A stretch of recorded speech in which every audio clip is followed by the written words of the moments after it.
Prevention, or SERAC. Gambling prevention is part of what SERAC does, and while I think gambling prevention in general has not always been a big piece of the prevention conversation, hopefully through this presentation, you all will gain an understanding of why it is a very important piece of our work now. So to start, just the definition of gambling for purposes of this, it's really just risking something of value on an activity that has an uncertain outcome. So it doesn't always have to be money. It can be whatever someone considers to be valuable. It could be material goods, it could be someone's time, even someone's safety. It's really just putting the outcome of a situation at risk without knowing what the final result could be. Types of gambling, so the legal types of gambling here in Connecticut, we have the lottery.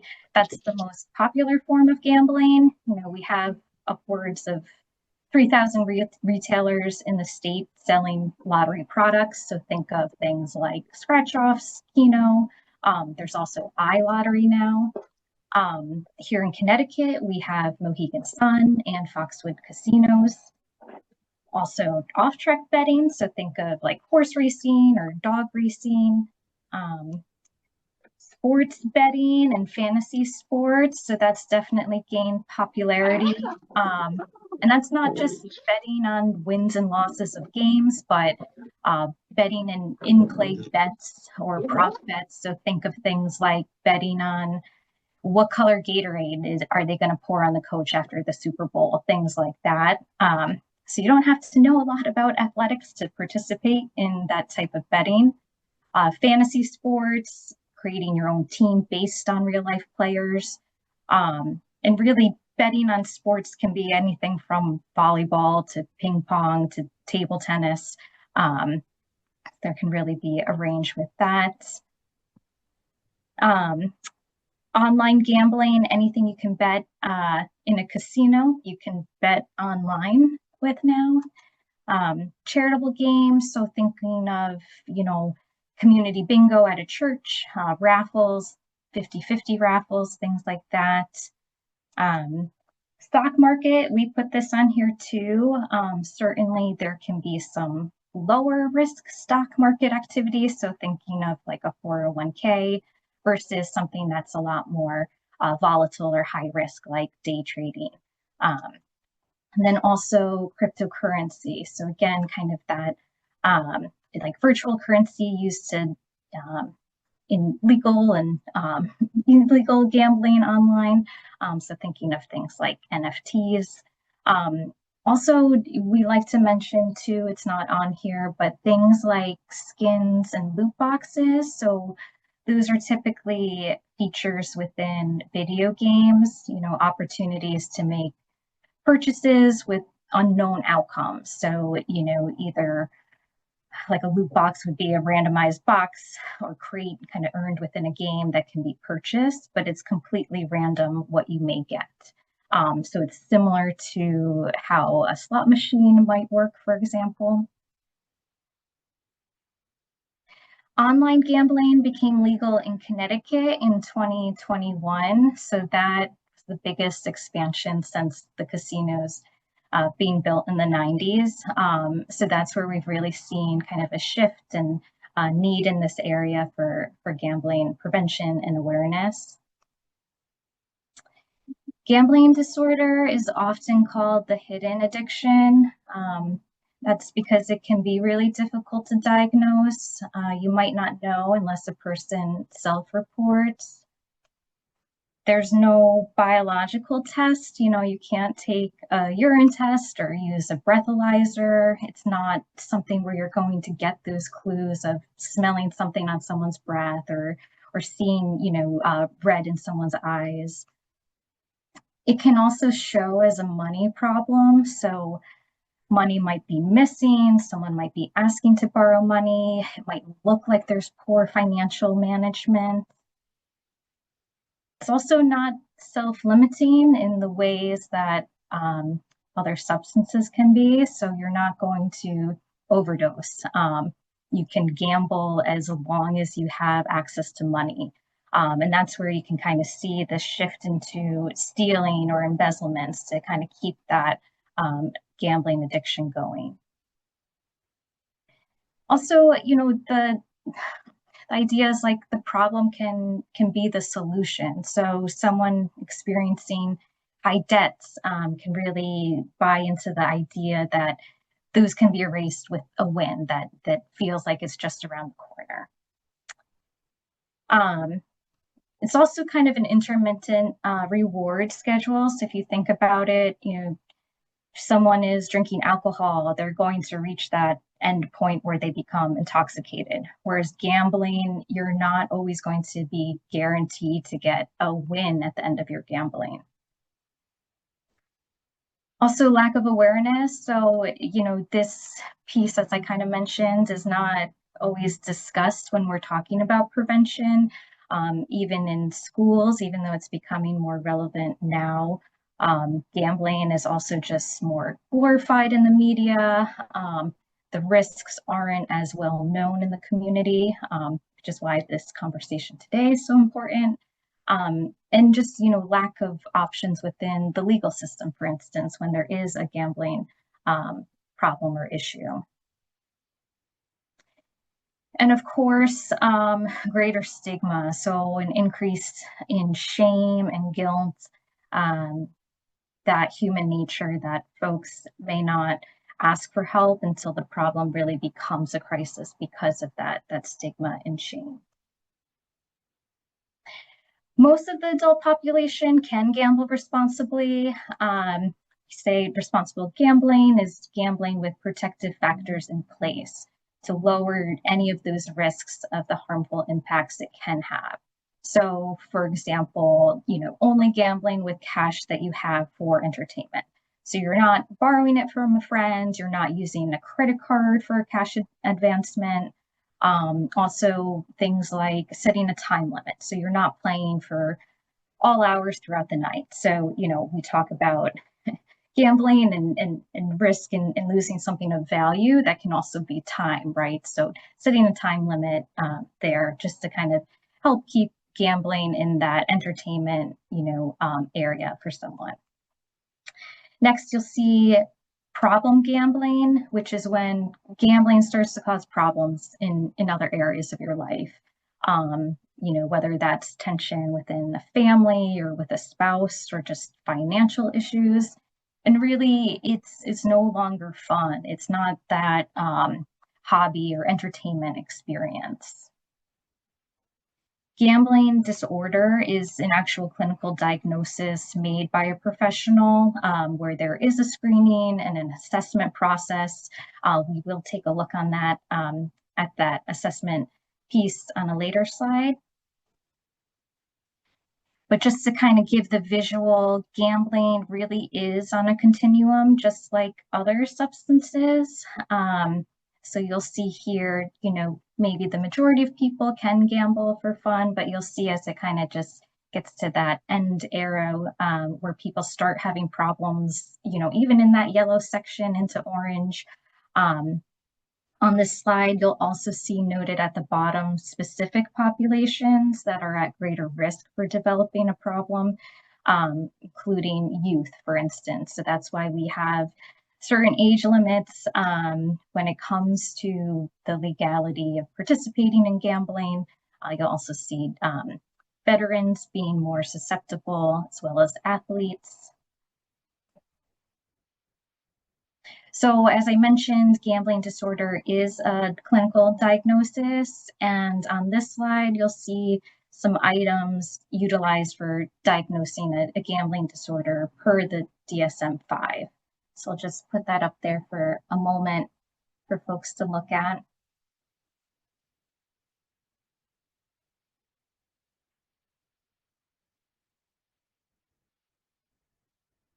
In addition to specific populations, there's several risk factors for developing a gambling problem. The early big win is one that is a huge predictor for developing a gambling problem.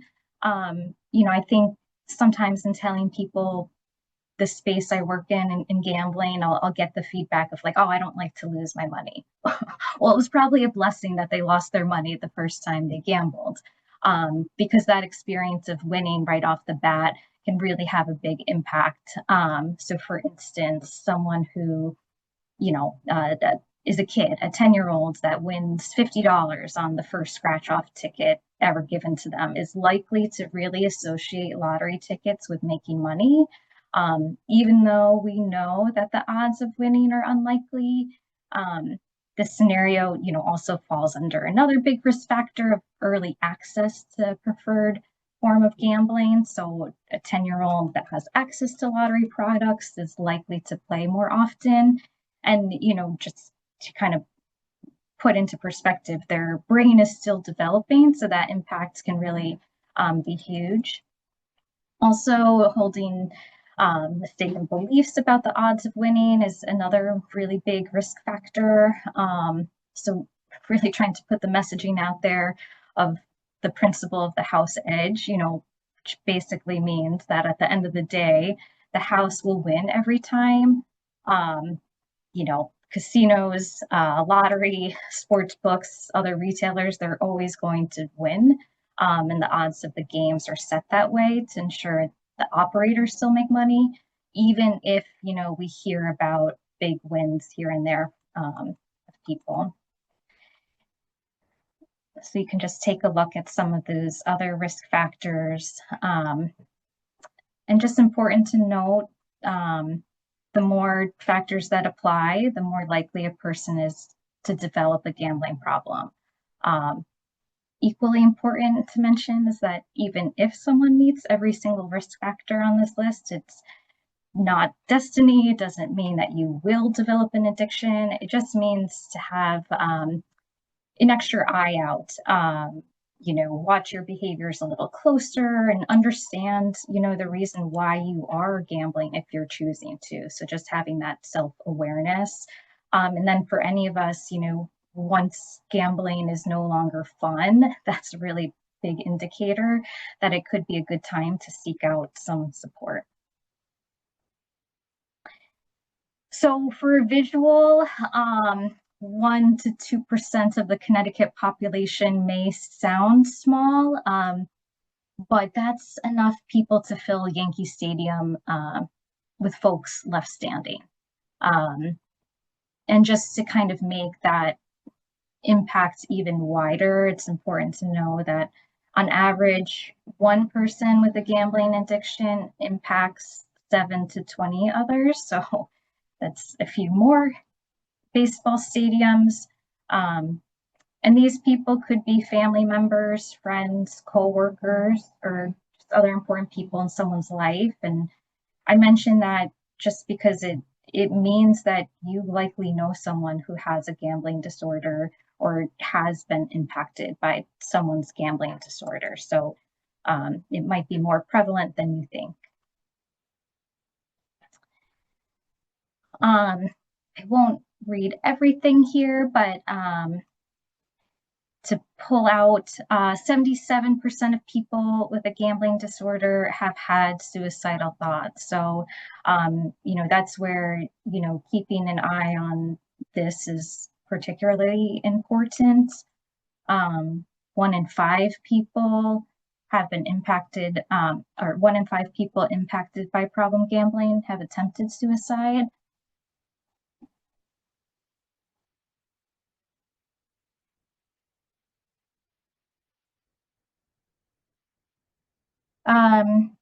Here, I just wanted to point out one particular study on the impacts of problem gambling and mental health. There's a number of studies out there across the country. This particular one is from the state of Oregon, and it includes just a variety of some mental health topics. For instance, individuals who engage in problem gambling behaviors are at least twice as likely to experience a psychiatric condition at some point in their life. Other insights from this study covers how anxiety and depression increases the risk of developing problem gambling behaviors. And specifically, they found among women as they used it as a way to escape. Young people experiencing symptoms of mental health concerns are at risk of also developing a gambling disorder. And 75% of individuals who seek treatment for problem gambling have coexisting psychiatric conditions. The risk for suicidal behaviors, including suicide ideations and attempts among individuals with gambling disorder, is high compared to the general population. Recent studies, including data from 3 World Health Organizations, found that among individuals with gambling disorders, 31% had suicide ideations that were associated with having, financial debt and difficulty, having chronic physical illnesses, experiencing depression, mood disorders, and alcohol use disorders.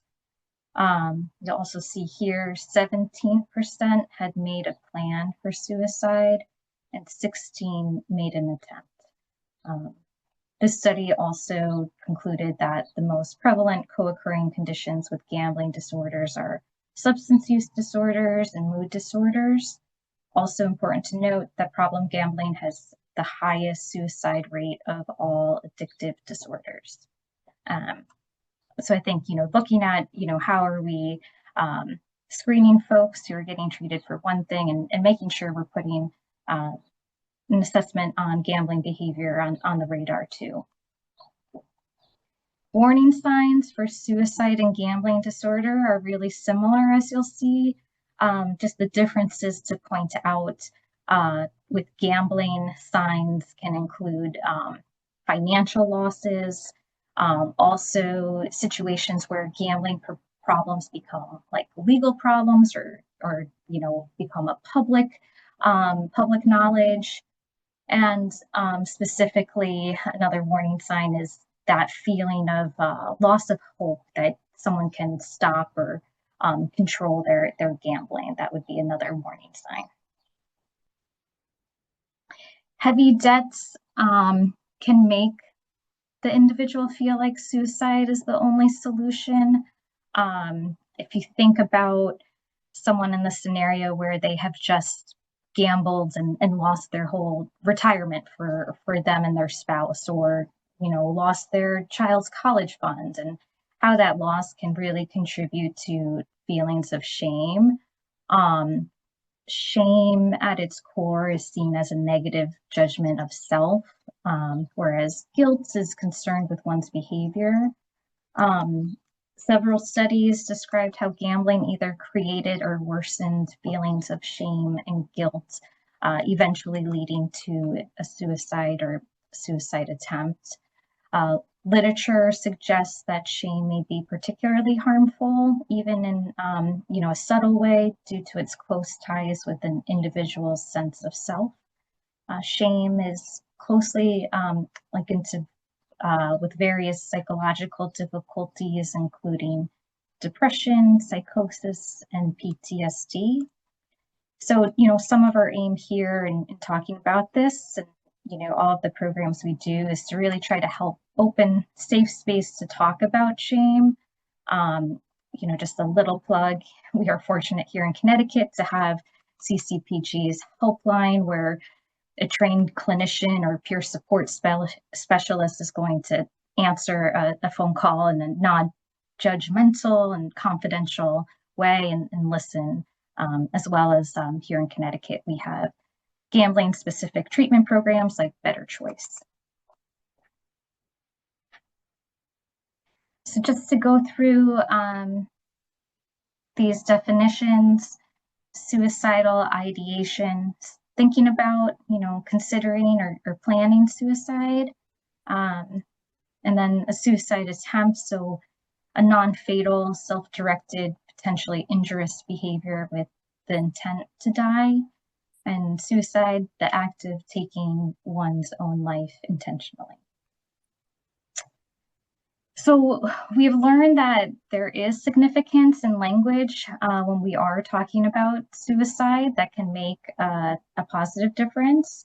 So just to establish a baseline of shared language on this topic, we want to avoid using the phrase committed suicide, as it can have a negative connotation. Instead, we want to encourage phrases and get in the habit of saying things like, died by suicide, ended his or her life, killed himself or herself. Um, Using committed, is has been very common, but it can have that negative positive connotation to it. So, you think of you're committed to a relationship or a job, for example, versus, the idea that it can also convey there was no way to intervene. They were committed to it. And we know that that's not true. So we want to change that language.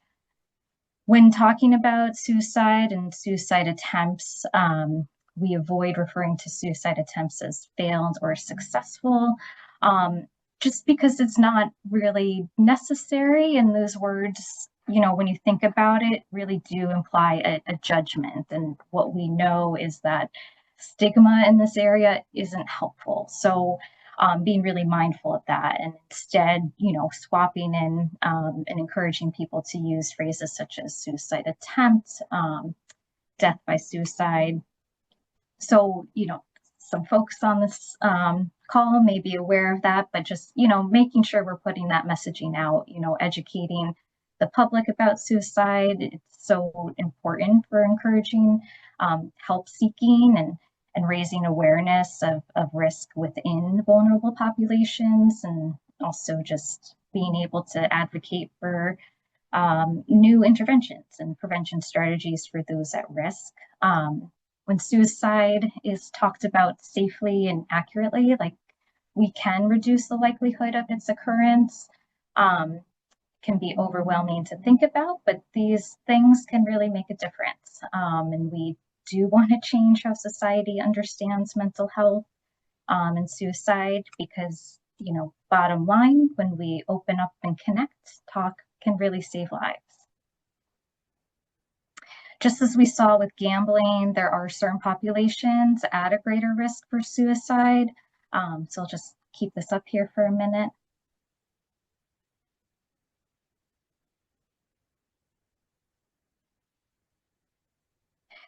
So this is a look at the numbers. One piece here that can stand out to people, I find, is the rate of suicide being highest among 85 plus year olds.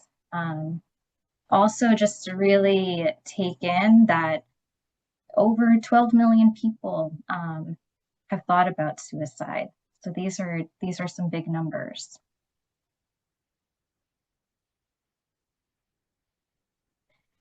For every death by suicide, it's estimated that 25 others attempt. So that's about 1 million Americans each year who survive a suicide attempt.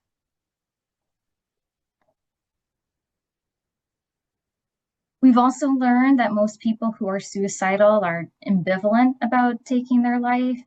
Part of them wants to live, part of them wants to die.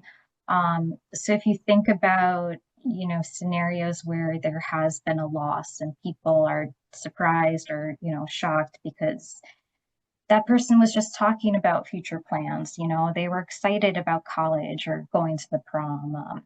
That can be because an individual can really have one foot kind of in and one foot out. So it may not be that they really want to die, more about wanting to stop whatever pain they're experiencing. This research, just on this note, has helped inform key strategies in suicide prevention. So, kind of putting an emphasis on engaging the part of the person that wants to stay alive, and helping them to create distance from the part of them that wants to die. So one way to do that is helping the person connect with reasons for living, while at the same time decreasing the visibility and presence of things around them that may facilitate their desire to die. One of the many important things we have learned from research is about the perspective of a suicidal person, that a crisis point has been reached. So for a suicidal person, the pain seems unbearable, whether it's emotional or physical or sometimes both. So just to, think about a moment in your own life where you've experienced, the highest physical pain, and really thinking about that moment, would you have been able to think clearly and give someone precise directions to your house, for instance? Probably not, or probably not as well. So I mentioned that just to kind of make the point that pain can make ordinary thinking nearly impossible. So a suicidal person, thinking becomes constricted at that moment of crisis, in a state of intense tunnel vision where options don't seem available.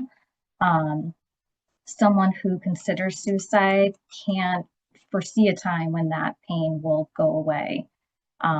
Also, just to point out that there's stigma, when someone is experiencing that type of pain and you're not seeing the physical injury. So for instance, if you saw somebody with a cast on with a broken arm, for instance, it's easy to sort of offer help and even have that expectation of like when they get their cast off, they still need support or they're going to be doing rehab. Whereas injuries that we can't see or pain we can't see, it's harder to offer that support or give that kind of like grace period. Understanding the perspective of the suicidal person has also helped us learn that suicidal feelings are often temporary. So they can come on intensely and sometimes pass in minutes or hours. So, that's important just to say, keeping people safe and helping them feel supported during that time can help them get through those critical moments. There's evidence that putting time and distance between an individual who is suicidal and the means to take their life can be a life-saving action. This is why it's so important that we take the steps when we know someone is struggling to help keep them safe. There's many myths and facts about suicide, but these are a couple that have been effective in combating a lot of pre-existing or false beliefs. So preventing a suicide attempt is a good outcome, as we can hope for, because we don't know if a suicide attempt will lead to death. So the method or means used in a suicide attempt will have a bearing on whether the outcome is fatal or not. But here you'll see myth 1, no one can stop a suicide, it's inevitable. That is a myth. If people in crisis get the help they need, they may never be suicidal again. Myth 2, asking a person about suicide will only make them angry and increase the risk of suicide. Asking someone directly about suicidal intent lowers anxiety, opens up communication, and lowers the risk of a suicide attempt. Myth 3, only experts can prevent suicide.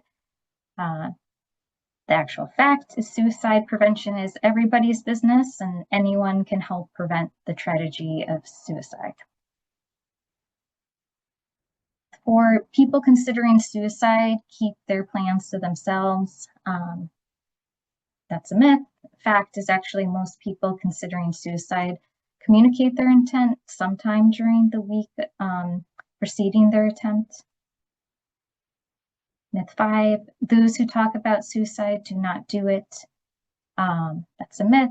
Fact, people who talk about suicide may try or even complete an act of self-destruction.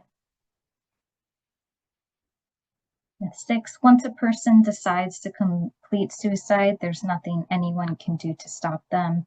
That is a myth. Suicide is the most preventable kind of death, and almost any positive action may save a life. Many people who are suicidal talk about ending their lives, and this may be directly or indirectly. A person might say it outright, or they might joke about it, but take it seriously. Um, some people might say they have no reason to live. Others, say things that let you know they feel like they're a burden or feel trapped. Others might talk about feeling overwhelmed or being in unbearable pain. Behaviors that are typical or behaviors that are atypical for an individual should also encourage you to check in with and speak to the person about what it is you're noticing.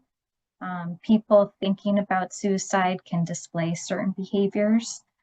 So you'll see here, there might be an increased use of alcohol or drugs. They may have trouble sleeping, either experiencing insomnia or sleeping too much. They might start acting more recklessly, withdrawing, or isolating themselves. They also might look for a way to kill themselves. So, searching online, or shopping for a firearm. Another behavior, uh, they start to give away possessions, or, reckless spending, for instance. People at risk for suicide can display even subtly any of the following moods: um, depression, apathy, rage, irritability, impulsivity, uh, humiliation, anxiety, moods one would expect from someone who feels overwhelmed and desperate. Certainly, we all have ups and downs in our mood, but when you notice a change that seems uncharacteristic, or concerning, it's important to speak to the person about what it is you're noticing.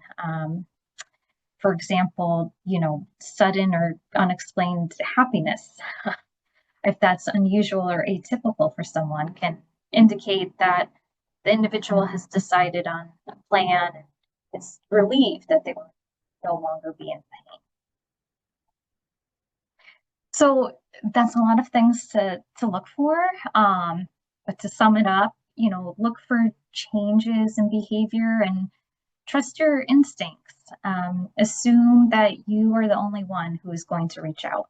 In too many instances, people have talked about their concern for someone amongst themselves, but have that hesitation to reach out to the person directly. So, rule of thumb, if you're wondering if someone is depressed or overly anxious, that's a sure sign you should reach out.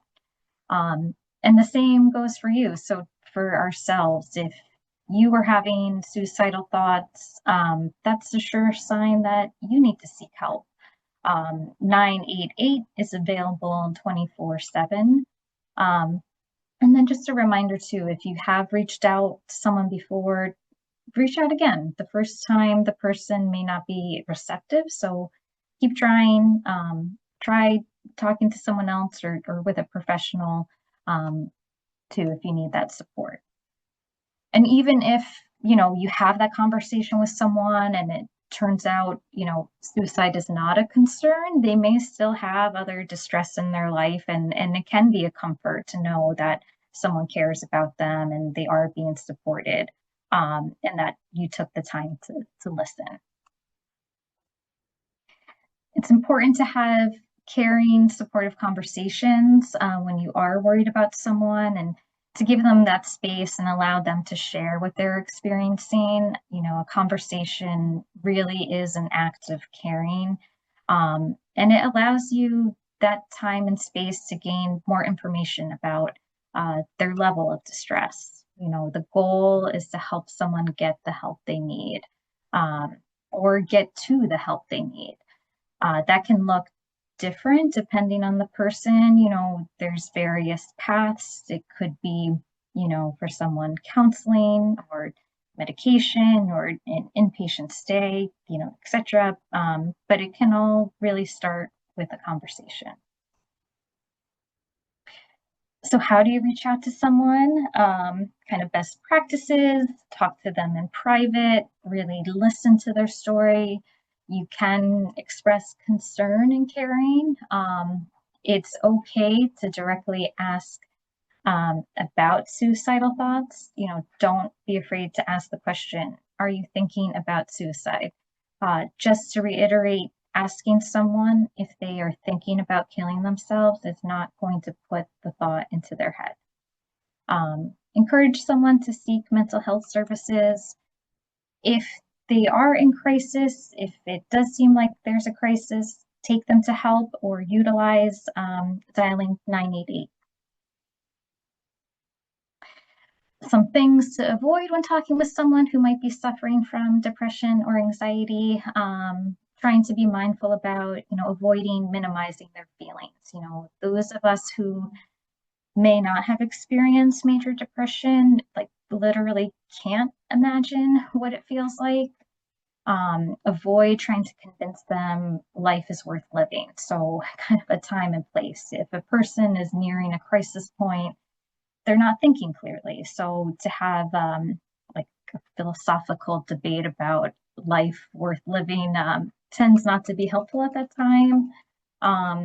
Try to avoid, putting advice out there to fix it. So if the person is having a heart attack, for instance, that is not the time to say, hey, like start exercising or eating healthier. So just try to frame it in that same way.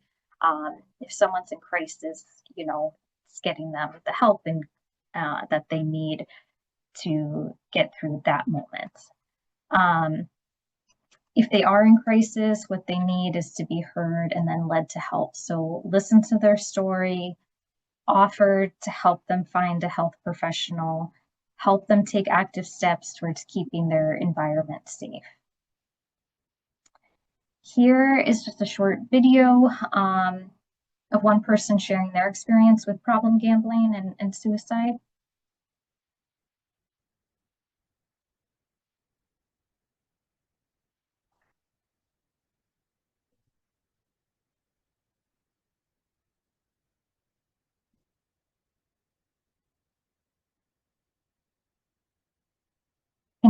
Can you see that playing?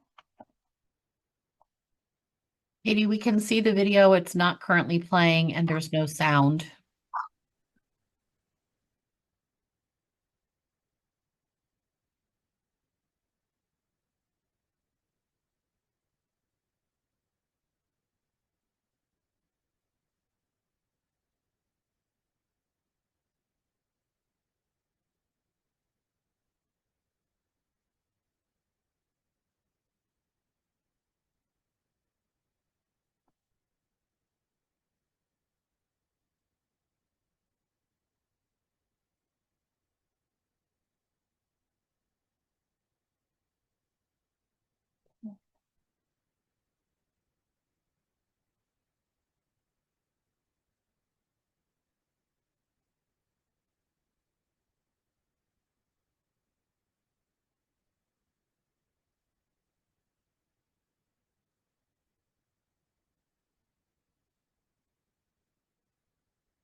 I'm getting technical support if everyone can hang real tight.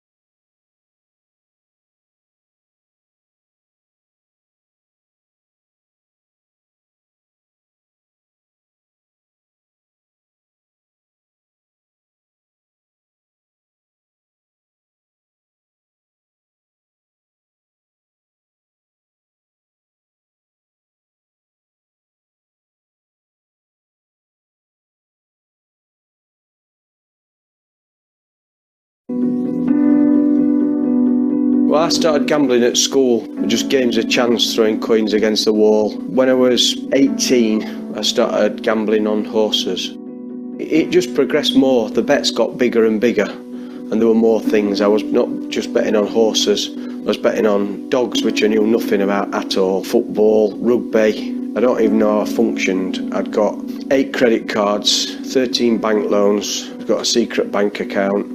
That was only just to try and get more loans and have an overdraft on it.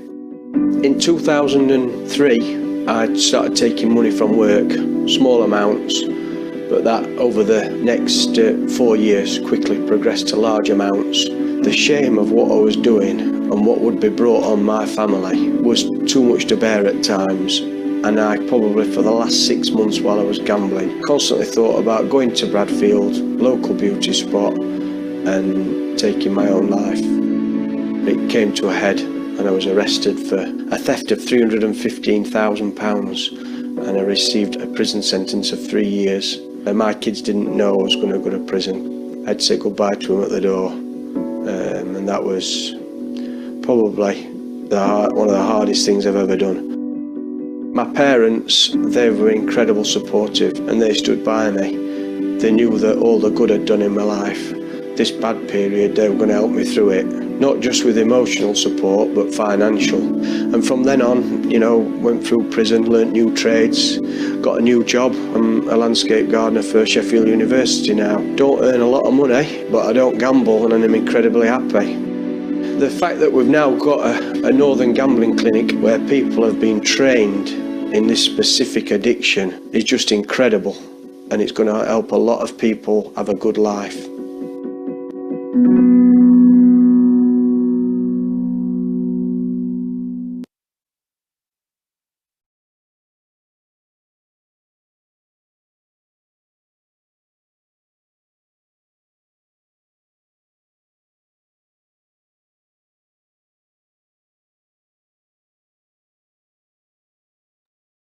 You're muted, Katie.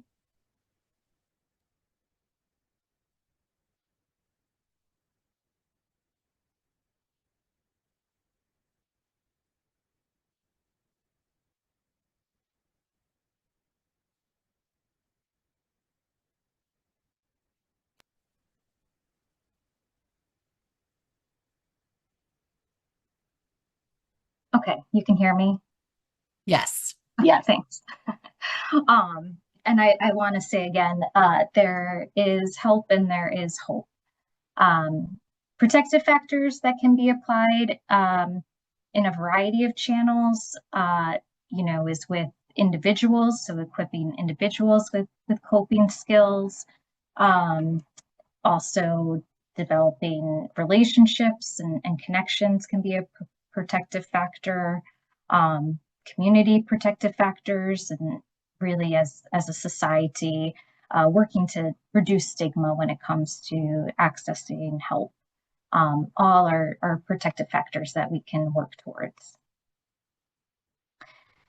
There's also protective factors for responsible gambling, including if you bet, know your limits. So knowing the game and the risks, setting a limit to your time and your money, viewing it as entertainment, not a means to get financial security, being sure that you're taking breaks, and just having the outlook, you know, hope to win, but expect to lose.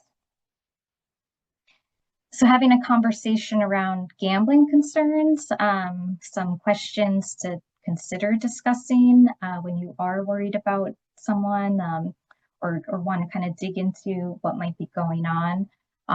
You know, some examples can be, you know, helping assess, you know, when do you feel the urge to gamble, you know, noticing what are your gambling triggers. So, you know, that can be things like times of year, for instance, trying to notice and have awareness around, you know, how do you feel when you gamble? Is it something that you're comfortable talking about with any family members or friends? If so, you know, why or why not? We can also be aware that certain times of the year can relate to an increase in gambling behavior. So, you know, think of that continuum, that arrow, green to red as a sliding scale that can move depending on the time of year. So maybe during football season, someone might be more preoccupied or, tend to be, their behavior might change and, possibly have the potential for more problematic issues within relationships, for instance. So just keeping that in mind as well. The helpline is free and confidential for anyone experiencing problem gambling. So you'll see it here on the screen. There's the number 1-888-789-7777.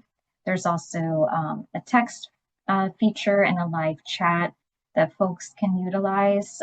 When you call, you will get referred to resources and treatment programs. This line is also available for friends and family who are impacted. So it's a resource for both. Other resources for help you'll see here. So, CCPG. Here in the Eastern region for SERAC, UCFS Healthcare runs the Better Choice Gambling Treatment Program. There are Better Choice programs across Connecticut. So if you were to call CCPG, they will find out which one you can go to. Resources are on the Problem Gambling Services DEMAS website as well. There's other support services like GA and ways to voluntarily self-exclude yourself from the casinos, for instance. So there's different tools out there that can be of help as well. And then just to highlight and, make sure we're really amplifying 988 as a resource for anyone who's in crisis, 24/7 crisis support line. You can call with someone, offer them that type of support as well. And this just gives that little guide on, ask, be there, help keep them safe, help them connect and follow up. So where do we go from here? Really trying to encourage folks to send out that message of, challenge stigma. It takes a lot of strength to ask for help. So empowering people and highlighting the strength that folks are taking when they are asking for help.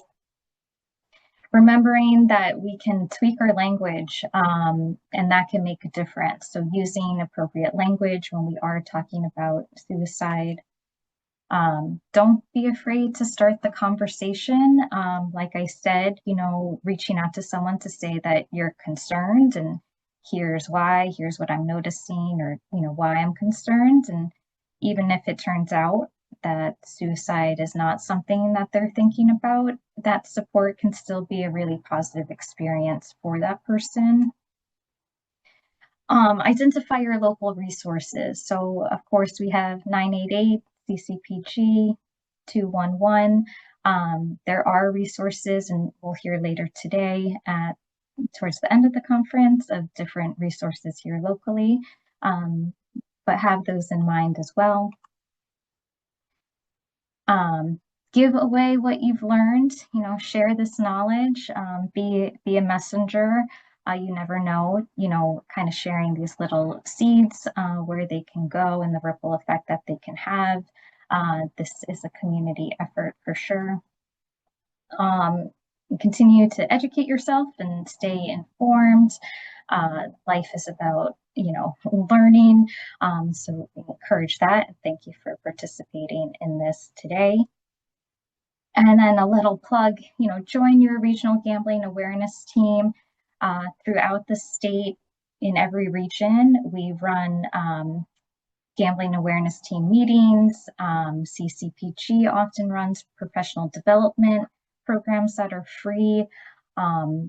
Anything that I've talked about today, I'm happy to come to any group. We work across all ages, all populations, so anywhere from middle schools to senior centers. We're happy to come out and, just have a conversation about these things. The goal is to really raise awareness around problem gambling to empower people and give folks the tools that can help them live the best life that they can. Here is my contact information. Please do not hesitate to reach out to me if you want to get involved, or you have a group that you think would be interested in hearing me talk. We're happy to tailor it to your group. I do travel, so please reach out.